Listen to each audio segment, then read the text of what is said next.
last night, the Cleveland Browns beat the Pittsburgh Steelers 21-7.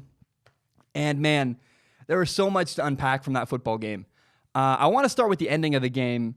There was an incident where the Browns defensive end Myles Garrett ripped off the Steelers quarterback Mason Rudolph's helmet and ended up hitting him with it. And it's not a laughing matter. It's just that's an uncomfortable laugh. I think it's very clear. Like Myles Garrett, a lot of extracurricular stuff happened. You know, there was punching, there was pushing, there was all kinds of stuff, and a lot of people are saying that Mason Rudolph initiated it. I think Mason Rudolph, the quarterback, was the reason that the fight started. However, if you're Myles Garrett, you got to control your emotion. I understand it's football. I understand some people are saying that it's the heat of the moment. He's a defensive end. His job is to knock the stuffing out of a guy. I understand. You just can't lose composure like that. It makes the game look horribly bad. And Myles Garrett's in the wrong. He's going to get suspended. Baker Mayfield even said that in his post-game interview. Baker Mayfield said, you can't hurt your own team. And Myles Garrett, he expects him to get suspended. That's the reality of the situation. There's no defense for Myles Garrett here. He's in the wrong, in my opinion. It's pretty cut and dry. I don't think we need to go into it much more than that. I know everyone's like, what's your reaction? It's other than it's wrong and it makes the sport look bad. I don't have anything else to say because there's nothing more than that. It's just unacceptable to hit somebody with a helmet. You can't be doing that. I want to talk more about Baker Mayfield later. I do want to mention, though, that it's really sad that, Myles Garrett's going to get suspended. And this entire game, the last night's game, that's the memory we have of the game last night, is what Myles Garrett did hitting Mason Rudolph with a helmet. We're not going to remember how well Myles Garrett played.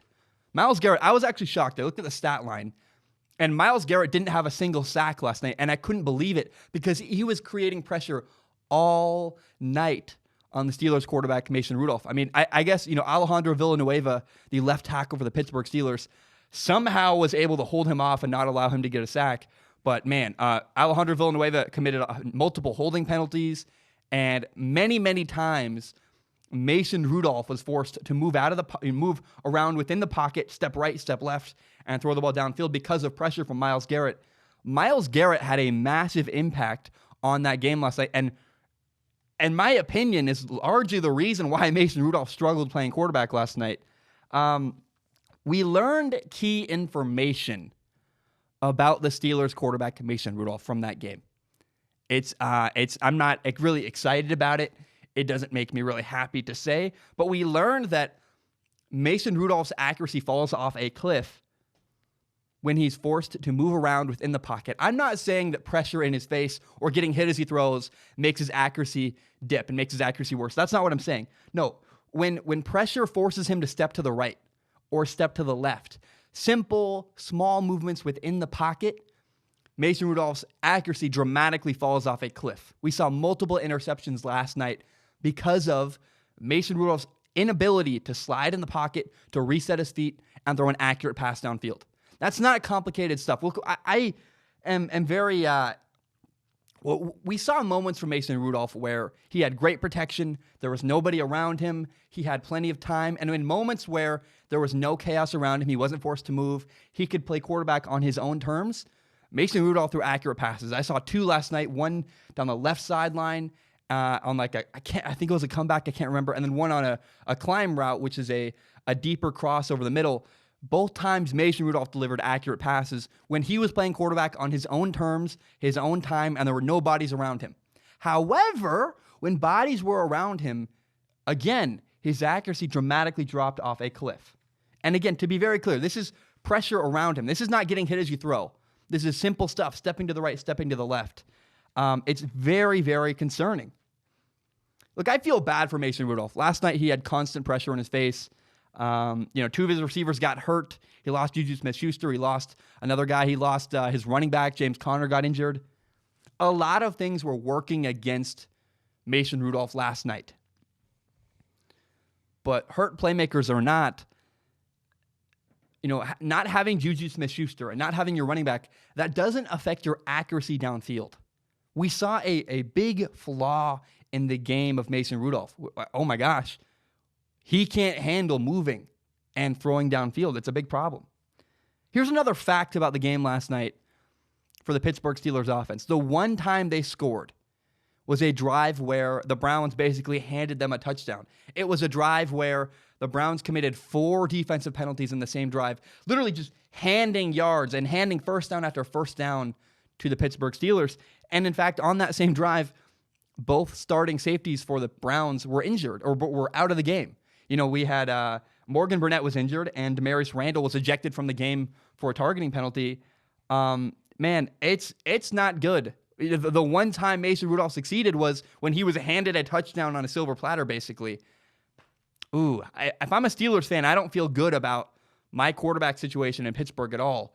I like Mason Rudolph. He does things again, there are moments where when there's nothing around him and he has perfect time to throw, he looks good. But I think any quarterback that's competent, when they have nothing but tremendous pass protection and open receivers, a lot of quarterbacks can make those throws.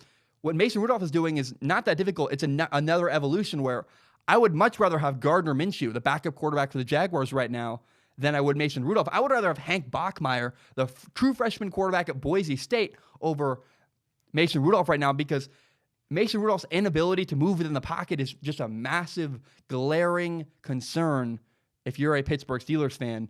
And to make matters worse, if in fact Mason Rudolph is not the guy in Pittsburgh. Remember, the Steelers do not have a first-round pick to draft a quarterback in the upcoming NFL draft. They traded away their first-round pick to the Miami Dolphins for Minkah Fitzpatrick, a wonderful, talented defensive back. Why was that word escaping me?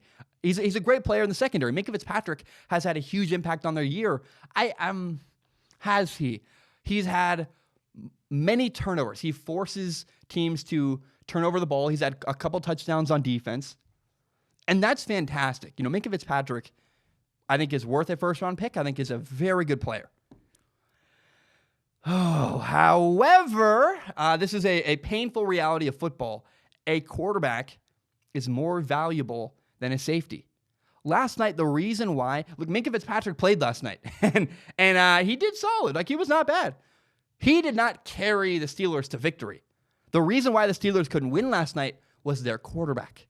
In my opinion, it's very, very likely the Steelers are going to need a new quarterback down the road. Right now, they don't have an opportunity or an option to get one because they used their first-round pick on Minkah Fitzpatrick. That's a huge red flag if you're a Steelers fan. Again, I can acknowledge how incredible Minkah Fitzpatrick is, but at the end of the day, would you rather have a franchise quarterback or a franchise starting safety who makes big plays from time to time? The quarterback is more important. It's very painful, but it's true. And the other reality, it's possible that Mason Rudolph figures things out. Remember, he's still young. I think I want to give every quarterback about 40 starts before we really evaluate them. But the early impression of Mason Rudolph is not good. I've been waiting, and I promise I'll do a film analysis when the year is over. I want to collect all the tape, give him a real chance, then we'll do a year in review of Mason Rudolph. But my early impressions, the couple times I've watched him this year, it's not good. He does not play well. He is not wowing me. He's not grabbing my attention. Look, I get it. A lot of factors worked against him, but the reality is Mason Rudolph isn't cutting it, and he's not instilling a lot of confidence in himself. I don't have confidence in him. And if you're a Steelers fan, I don't think you do either. He's not been great. Right now, Mason Rudolph's career is a boat with a bunch of holes. And if he doesn't patch those holes soon, he's going to be a sinking ship. And we're going to have to throw up the SOS flag, please help me, because Mason Rudolph's career is very much in jeopardy if he doesn't fix some of the problems. And one of the main problems right now is he has to move better within the pocket. He's got to be able to step to the right, step to the left, step up in the pocket, reset his feet, and throw an accurate pass downfield. The fact he can't do that is mind-boggling, and it's very, very concerning if you're a Pittsburgh Steelers fan. By the way, Mason Rudolph was 23 for 44 passing at 221 yards. Did have a touchdown pass, had 4 interceptions, which is just, and he was sacked 4 times.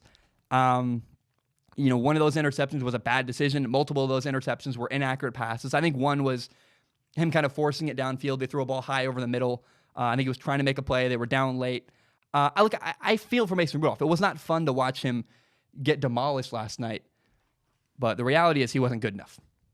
How about the Browns? One bright spot for the Cleveland Browns. I want to give the Browns coaching staff credit. I was very, very skeptical. The Browns got this new new toy.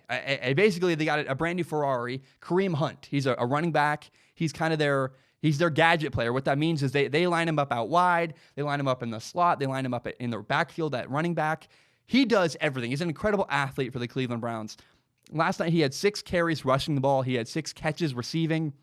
And I really, really, really loved the way that the Cleveland Browns used Kareem Hunt in their game plan to create mismatches against the defense. There were multiple catches on third down he had where he made a great play. He's a great addition to that offense, and I was actually wrong. I was very skeptical. I said, man, I don't know, because I didn't have a lot of faith that the Cleveland Browns would know how to use him. Because I've watched the way the Cleveland Browns have used Odell Beckham Jr., and I've been very unimpressed. I was wrong. The Browns know how to use Kareem Hunt. They've done a great job creating matchups, and he's been a wonderful addition to their team. He helped them last week against the Bills. He helped them again this week against the Steelers. I think Kareem Hunt is a huge X factor for this Browns offense, and it's sad that it's taken, they have Jarvis Landry and Odell Beckham Jr. Can't make it work, but you add a third star. Apparently, that's the tipping point. That's what the Browns needed. I just wanted to give them credit. They've done a good job with him. I also want to credit Baker Mayfield. Baker Mayfield's touchdown to interception ratio is slowly creeping back into the positive. Going into the game, he had 9 touchdowns and 12 interceptions. He now has 11 touchdowns and 12 interceptions. Slowly but surely, he's getting back to like a reasonable. Look, it's never going to be great. You don't want to have 12 interceptions on the year. Right now, he still has more interceptions than touchdowns. But in the last 3 weeks, Baker Mayfield hasn't had an interception, which, look, that's not really something to celebrate. Like, oh, you're doing so good. You didn't screw up horribly, But he is doing better. That we're seeing progress from Baker Mayfield. Again, part of that, I think, is because the schedule's lightened up a little bit. But also, I think it's possible Baker Mayfield's making progress. Not enough. He's got to do better. I think Baker Mayfield, a really big thing that's hard to watch is he's really hit or miss with Odell Beckham Jr.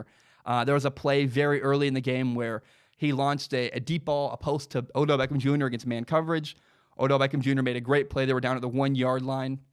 I was like, oh, here we go. Baker, OBJ, they're getting in sync. And then as the game went on, it just slowly got worse. And in fact, I think the thing I remember that sticks in my brain the most is a deep out route to Odell Beckham Jr. where he threw it like 10 yards too far downfield, really high over his head.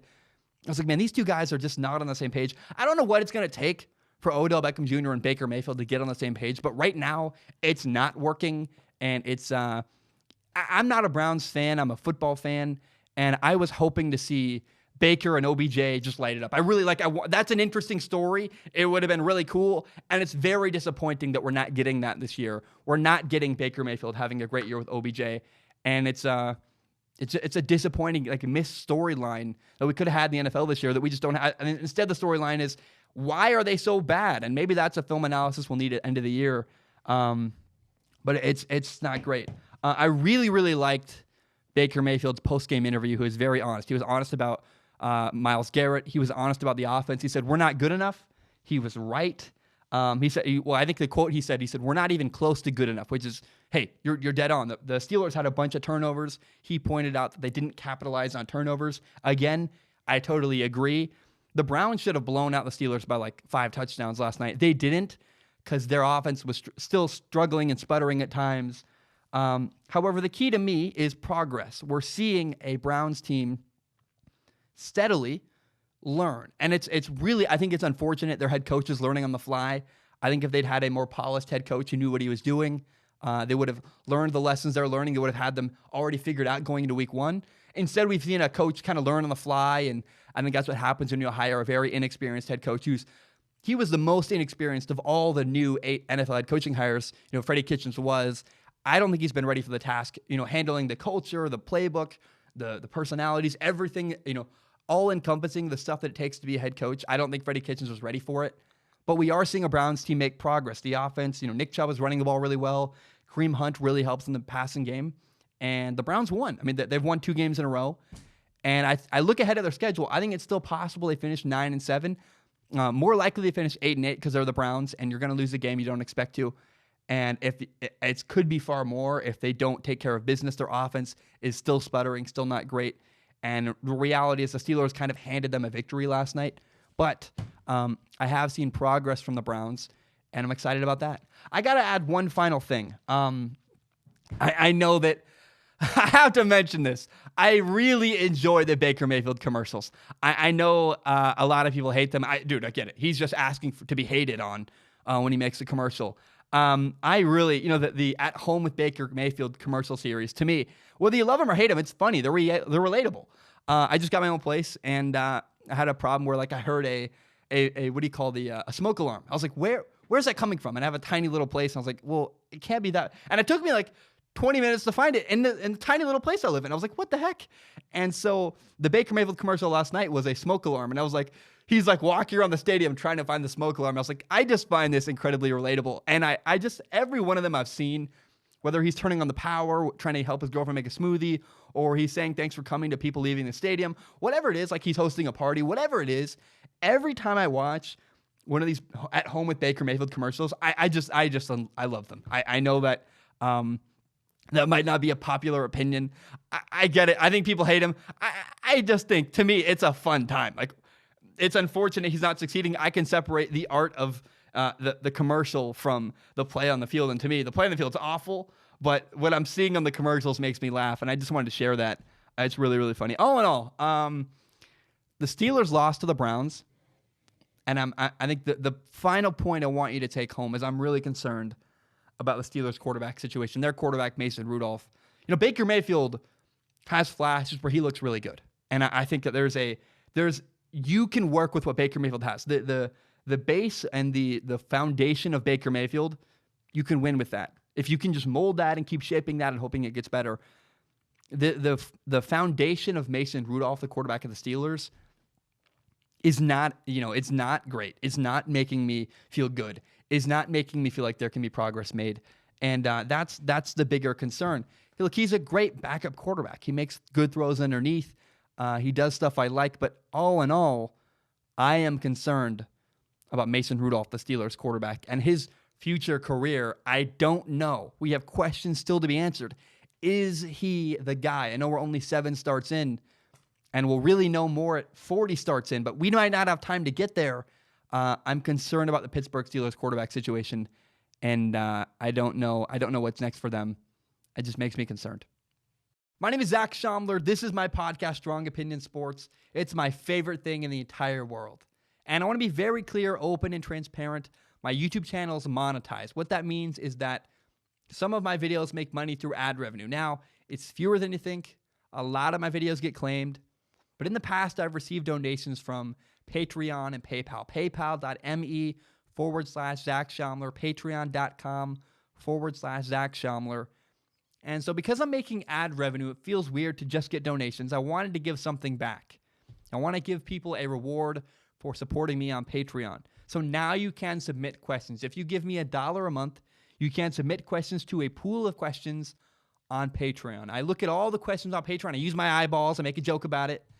And I pick the top couple questions at the end of every single episode, and I read them and answer them on a segment called Ask Zach. Now, that's for people who have money. They want to support me. If you have no money to give, I totally understand. I've been a broke college kid myself.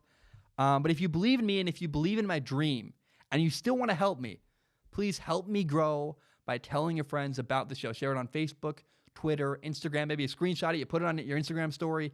Help me grow by telling your friends about the show. My name is Zach Schaumler. Thank you so very much, and have a great day.